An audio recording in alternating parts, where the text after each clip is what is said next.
माता वैष्णो देवी के नाम पे एक इंस्टीट्यूट बनता है।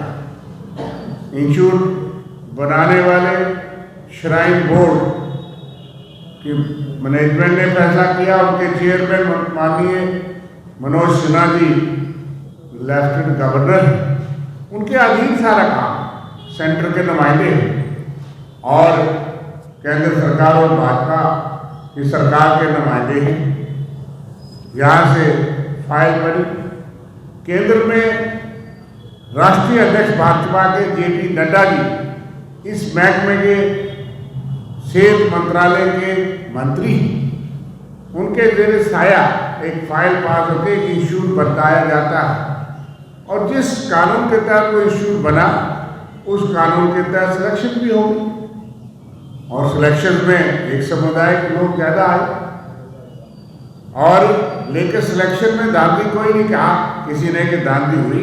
जिस कानून और जिस व्यवस्था में आपने वो इंस्टीट्यूट बनाया, medical college institute of excellence बनाया, उसके तहत सिलेक्शन होगी। उसके बाद सवाल और विवाद भी भारतीय जनता पार्टी पैदा करती है और विवाद पैदा करने के बाद हमने तो पहली प्रेस कॉन्फ्रेंस में कहा कि सोया हुआ कौन था। 29 MLA, 3 मेंबर पार्लियामेंट, एक केंद्र में जम्मू कश्मीर का और जम्मू का मंत्री और केंद्र में भाजपा के राष्ट्रीय अध्यक्ष सेहत मंत्री जेपी नड्डा साहब, जो जम्मू और धर्म की और हिंदुओं की रक्षा की ठेकेदारी करते हैं। क्यों नहीं कर पाए, क्यों नहीं देखा? उसके बाद जवाब नहीं आया और उसके बाद बीजेपी के डेलीगेशन जेपी नड्डा जी को मिलते हैं और जो है एक संदेश जो है वो जो हमको समझ आ रहा है, एक माहौल पैदा करने का प्रयास किया जा रहा है कि आप भी इस कॉलेज को बंद कर।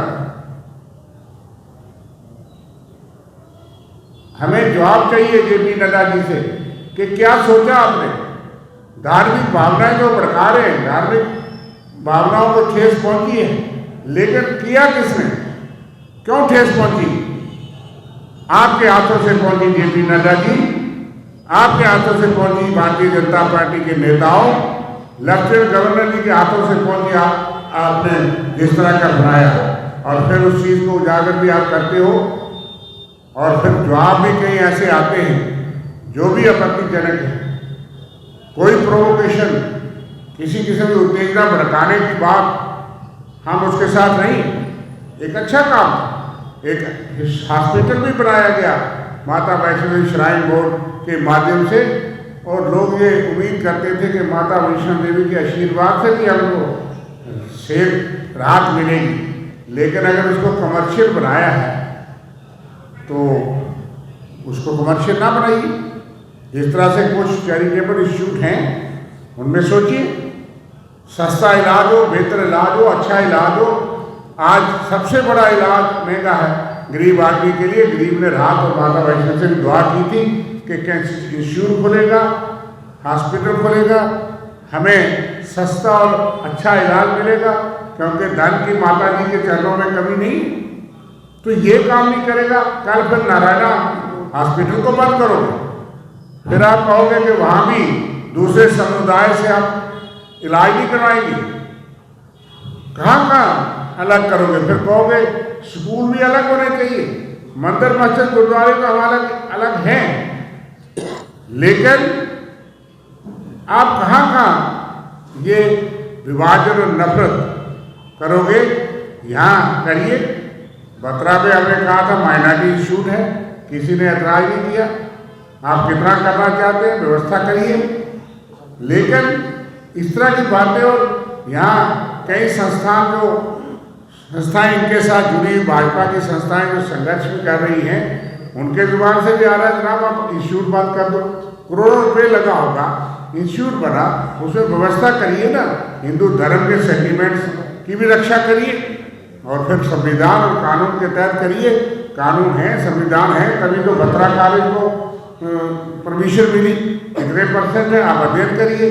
मंत विचित्र से कॉलेज में कितने % है क्या आपको पता है? आप सरकार में बैठिए, शारदा यूनिवर्सिटी में क्या व्यवस्था, उसको स्टडी करिए। देश में कितने संस्थान हैं, और धर्म की रक्षा, सेंटिमेंट्स की भी भावना की कदर करो। हमने कब कहा? लेकिन इस तरह की बात कि कल आप इंस्टीट्यूट बंद करेंगे करोड़ रुपये लगा के, फिर आप नारायणा हॉस्पिटल बंद करें, कहाँ बंद करोगे? फिर आप कहोगे मेडिकल कॉलेज और एम्स में, पीजीआई में भी एक ही समुदाय से इलाज करेंगे, तो ये कहाँ पहुँचेंगे स्कूलों में? हम ये चाहते हैं कि हम जवाब चाहते हैं जेपी नड्डा जी और भारतीय जनता पार्टी के, बाकी भल्ला साहब बताएंगे कि हमारा मुद्दा ये है कि कितने दिनों से हम इंतजार कर रहे हैं कि गलती माने, माफ़ी मांगे कि हमसे ये गलती हुई जिसकी वजह से, उस चूक की वजह से इस तरह की एडमिशन या इस तरह की व्यवस्था बनी।